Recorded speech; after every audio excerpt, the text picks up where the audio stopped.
housing crisis is wreaking havoc nationally. Our podcast discusses how it is playing out specifically in Black Berkeley, California, chronicling the lived experiences behind what people call gentrification, detailing our endeavor for our right to stay and our right to return. Brought to you by Healthy Black Families. I am your host, Deb, and this is Telling Our Stories, the Housing Chronicles. Welcome.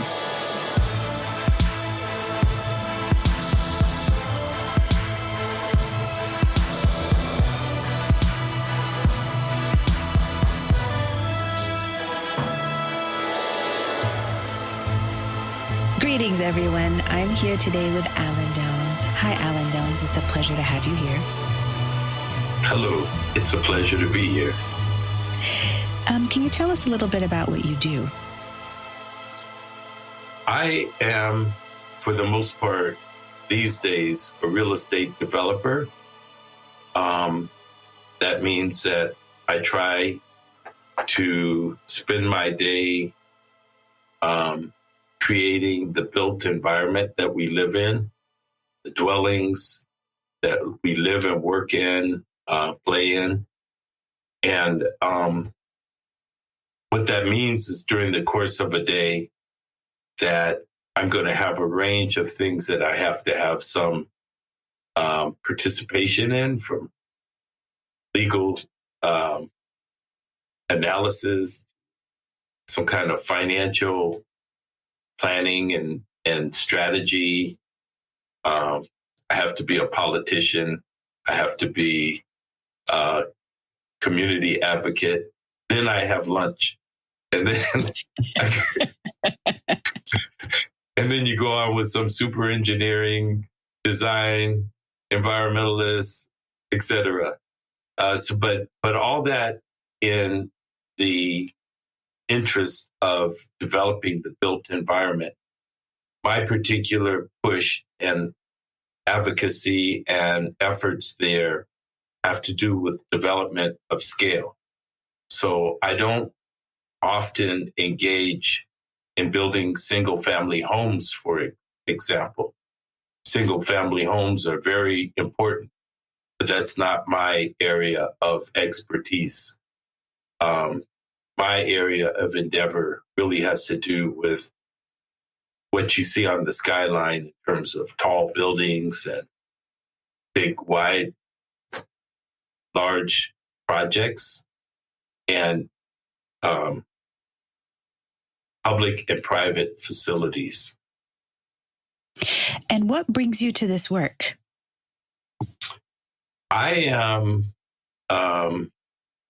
the third generation of my family to in some way be involved in real estate development.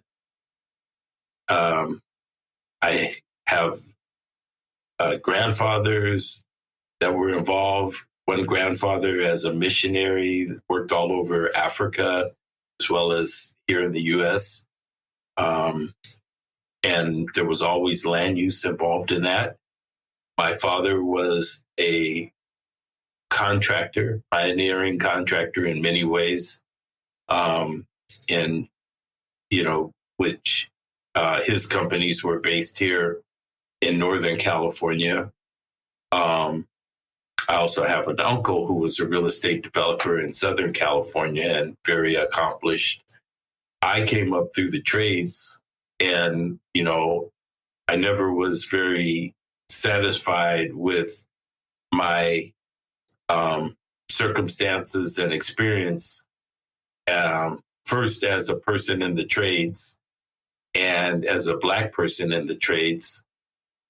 Because believe it or not, the whole time I was in the trades working in the construction industry, I was a Black person working in the construction industry. Yeah, I believe it. Which meant I sat back oftentimes frustrated by being the last hired and the first fired, despite how hard I worked during the time in between. And I then worked to acquire my own contractor's licenses, which allowed me to kind of step up and run. and in an attempt to have more control over my own destiny and a little bit more freedom, I partaked in that industry. Once again, frustrated because I always seem to see other folks, which arguably, at least in my thinking, didn't necessarily have my commitment skills and work ethic or even willingness to take the kind of risks that we have to take, seeming to succeed, and not only succeed for themselves, but also able to hire their family members, their friends, their community in their construction undertakings. And I then, as my remedy, tried to get higher up the hierarchy, if you will, if you call it that, because I don't believe in hierarchies. It's just repositioning to a developer, which then would give me the ability to hire contractors and really then do something about some of the things I experienced as a construction worker and as a contractor by putting in place not only the ability to develop, excuse me, but also by creating opportunities that would address some of the things that I saw as barriers. And now as a developer, I'm finding myself frustrated in the same way. I've been able to build a thing or two, but in terms of the kind of long-term participation that I think is not only fair and just, but also essential to me and to our community as a whole, succeeding and elevating ourselves, we have to have the ability to sustain participation. And so now I'm a developer, basically addressing the issues that make it difficult for Black people as developers to participate in such an important industry. Alan, that was a long answer. I'm sorry. Let me take time out here to thank you. And to thank you for staying in the game. Clearly, it's literally in your blood. But for staying in the game to change it for the betterment of us as a people. And, we all know who's affected the most by hypertension and all kinds of craziness because of the things that you suffered repeatedly as you're working your way up this hierarchy to becoming a developer. But you could have very easily, as most do, flanked. Alan, instead of doing that, what you chose to do is to stay in the game. And I hope and pray that along the way, you've picked up ways of taking care of yourself, ways of deflecting, because we need you for the long haul. And we need you to pass on what you know for those coming after us. So I want to say thank you and that you're appreciated. Well, I thank you for saying that. And I want to thank you as well for giving me this forum to be able to just communicate what I did. And also, hopefully today we can be really, and I'm going to try to be very transparent and honest about where we are. I've been really inspired by, as well as saddened by, the movie Till that tells the life of Emmett Till, and in particular, the fact that his mother made a very, very difficult decision to have an open casket funeral. If her son had fallen off a bicycle, fallen down some stairs, or through some other, accident of nature, ended up in the condition that he was in, then perhaps you could argue that a closed casket service would have been appropriate. But she made the decision that because what he experienced was brought about by the hands of people, of men, of human beings, that it was important that the world see what was going on. Unfortunately for us, many times we stoically endure what we go through. Exactly. It sometimes it's for vanity purposes. It's for embarrassment purposes. Sometimes it's just because we don't really, and we're looking inward, and we're basically, beating up on ourselves.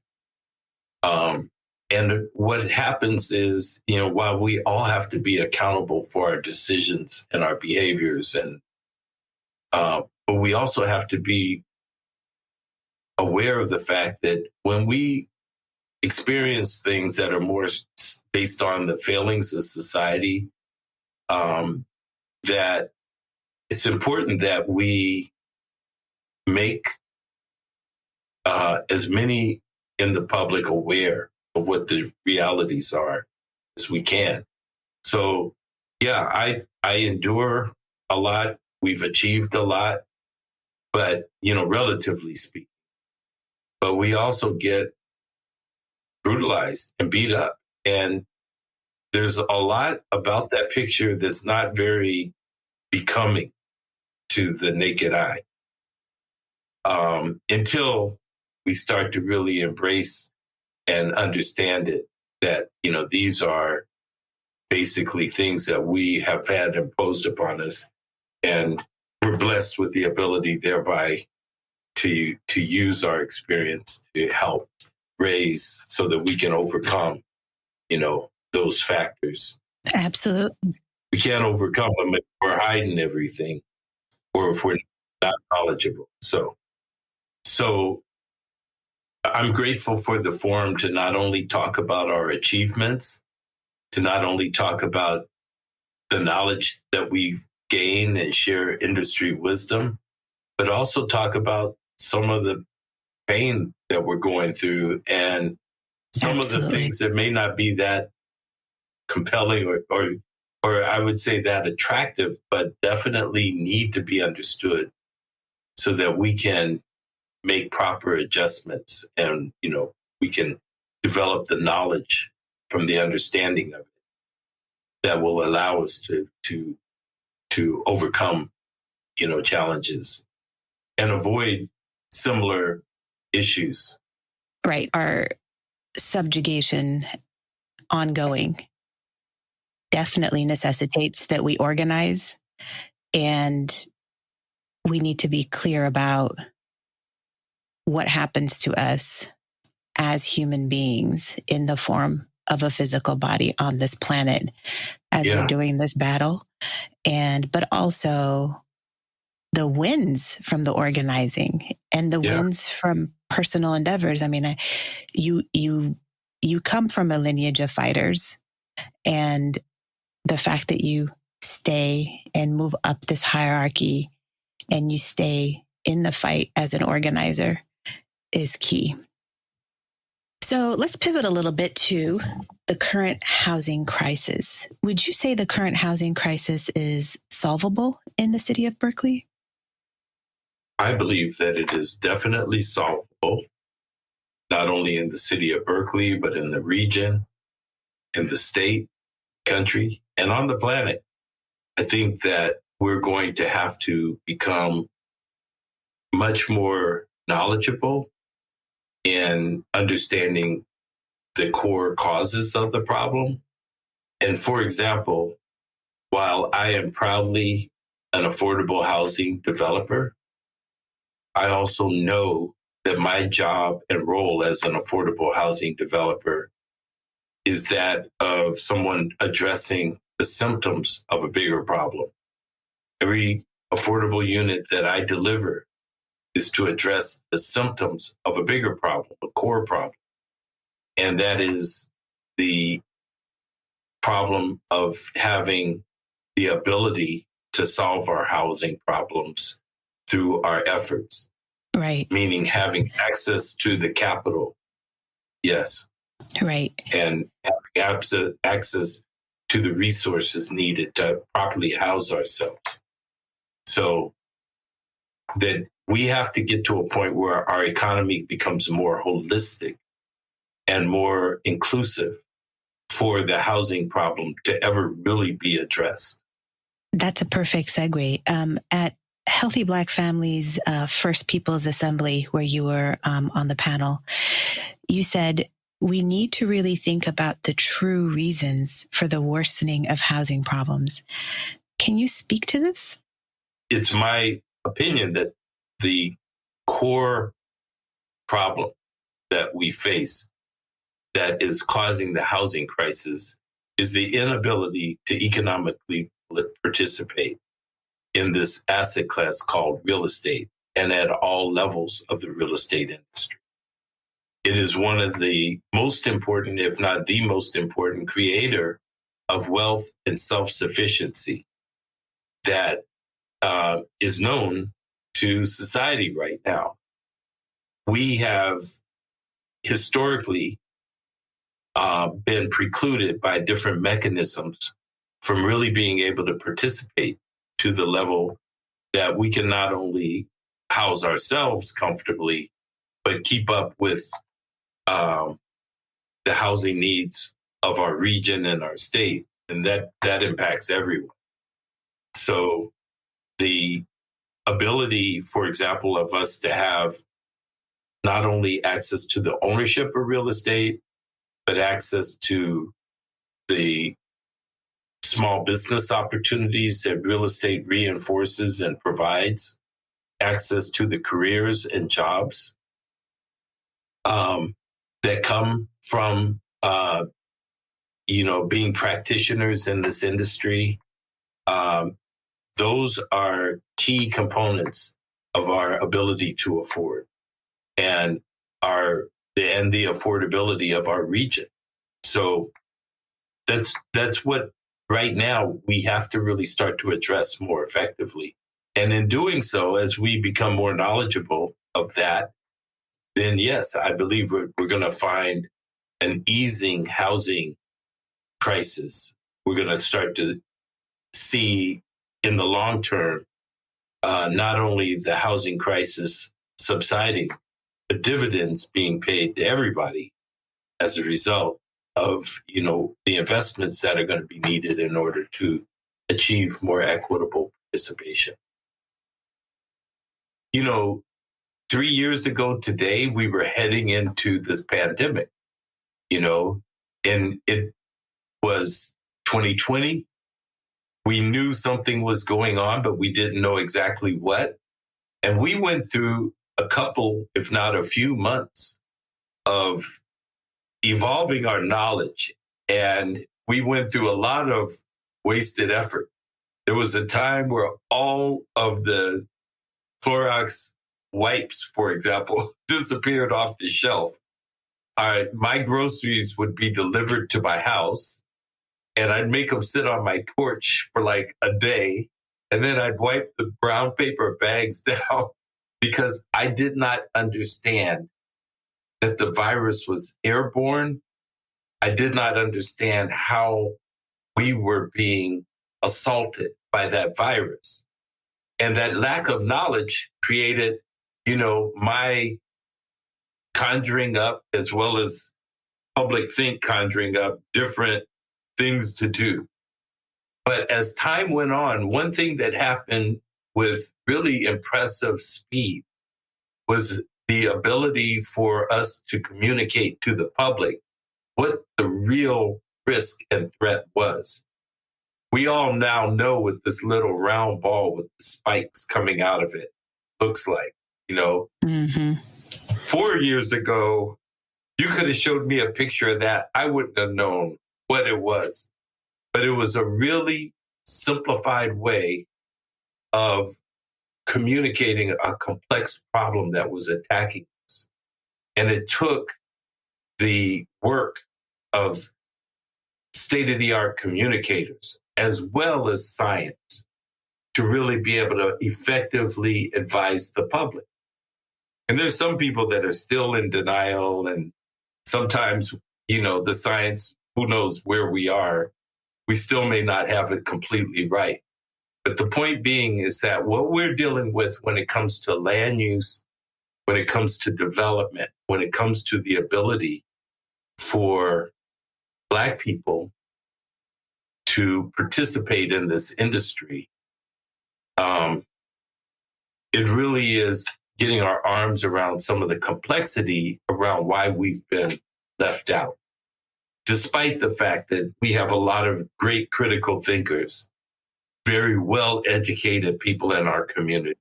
And, despite my education in land use, when that virus hit, I was doing stuff, that wasn't really effectively protecting me from COVID. And so this is the point that we have to really take on the job of better communicating what the problems are, and it starts with first the knowledge of what it is, and then the ability for us to make sure that we, in the most effective and efficient manner, communicate those complexities to our community and to the public.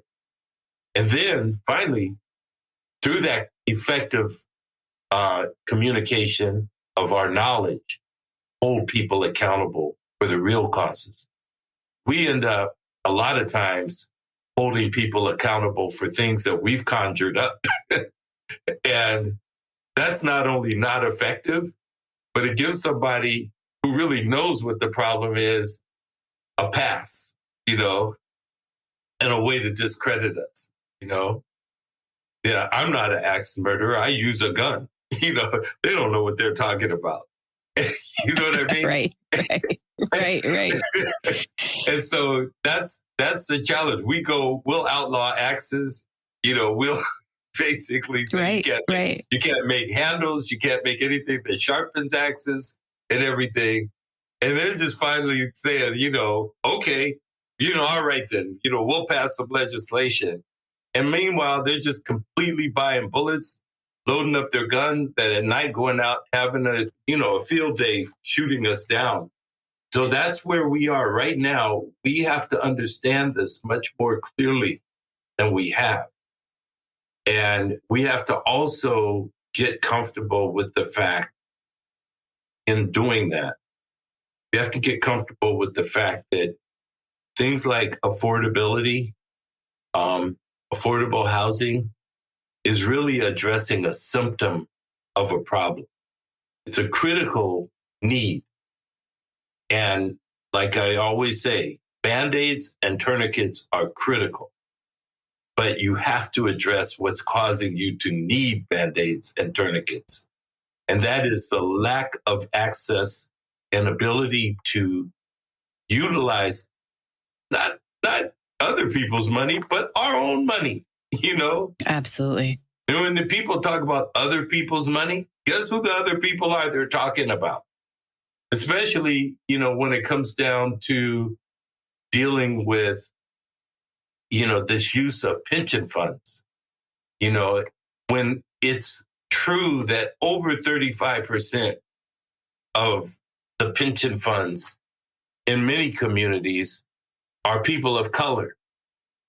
And when it comes down to who has the management of that funding, and hence who are the people that are going to be coming in, utilizing that resource to develop the properties and make the decision about who's going to be participating in the recycling of those dollars.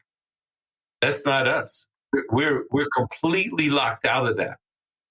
And as a result, we end up underachieving when it comes to our jobs, when it comes to small business opportunities, when it comes to the ability to own something, increase the wealth by ownership, transfer that wealth intergenerationally. All of those are the things that I call the ability to afford. And until you start to get your arms around the ability to afford, you're going to always have an affordability problem. And, no matter how much you subsidize, affordability, you're never going to keep up. So we have to get to a point where we properly understand this so that we can make the proper demand for access to our own capital and access to the resources thereby that we can utilize to achieve the self-sufficiency that comes out of having complete access to our work and our efforts and our labor and our skills and our creativity, our professional services. Yeah, and to a large extent, our self-determination. Written, edited, and hosted by Deborah Hailu, Telling Our Stories program coordinator at Healthy Black Families, Inc. Audio engineered by Adrian Davis and Salim Naji-Ullah of One Hitter Entertainment. Shout out to James Shields of Creative Shields for our beautiful podcast artwork. Akila Shahid, Office and Media Manager at Healthy Black Families, Inc. for the many ways she steps up and bridges our gaps. And Wilhelmina Wilson, Executive Director at Healthy Black Families, Inc. for bringing all of this together. Casting out the net of Black love in service of all humanity, this has been Telling Our Stories, the Housing Chronicles. See you next time.